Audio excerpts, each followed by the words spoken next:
हम अपने बुजुर्गों से कह रहे हैं, ये सन 47 नहीं है, याद रखो मेरी बात को आप, ये 2025 है।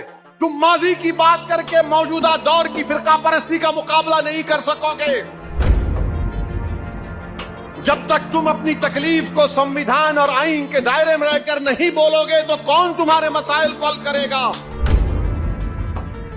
जमहूरियत में हिस्सा लो, वोट डालो, कामयाब बनो, एमएलए बनो, कॉर्पोरेटर बनो, एमपी बनो, सरपंच बनो, जेडपी के चेयरमैन बनो। जब तक आप अपनी सियासी लीडरशिप को नहीं बनाएंगे, आपके मसले मसाइल हल होने वाले नहीं हैं। ये लोग सिर्फ तुमको धोखा दे रहे हैं। अगर मैं अच्छा नहीं हूं तो किसी और को खड़ा करो ना। फिर मेरे अजीज दोस्तों और बुजुर्गों, मैं आपको पैगाम दे रहा हूं कि सियासी अपनी लीडरशिप को बनाओ। जब तक आप अपनी सियासी लीडरशिप को नहीं बनाएंगे, आपके मसले मसाइल हल होने वाले नहीं हैं। ये बहुत हो चुका। नहीं इनू लड़े तो ऐसा होता, उनू लड़े तो ऐसा होता, कुछ नहीं होता। जब तक आप लड़ेंगे नहीं तो आप अपना हक कैसे लेंगे।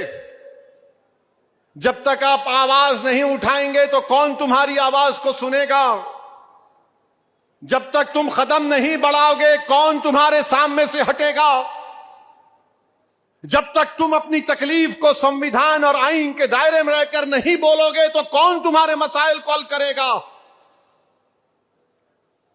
मुल्क को आजाद होकर कितने बरस हो चुके हैं, बताओ तो हमारे मसले वैसे ही वही हैं।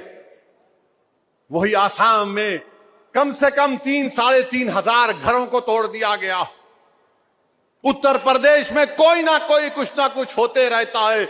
महाराष्ट्र मुमरा में बुलडोजर लगा दिए। मध्य प्रदेश में भी आ रहा था मैं, एक 7 साल के बच्चे को 2 टीचरों ने इतना मारा कि उसके हाथ को तोड़ दिया, पैर को तोड़ दिया। याद रखो, ये सिर्फ आहें भरने से नहीं होता। उठो और अपनी क़यादत को बनाओ, मुत्तहिद रहो। ये लोग सिर्फ तुमको धोखा दे रहे हैं। अगर मैं अच्छा नहीं हूं तो किसी और को खड़ा करो ना। फिर वो भी नहीं करना चाहते तुम, तो फिर तुम्हारे पास रास्ता क्या है बताओ। फिर याद रखो, हम अपने बुजुर्गों से कह रहे हैं, ये सन 47 नहीं है, याद रखो मेरी बात को आप।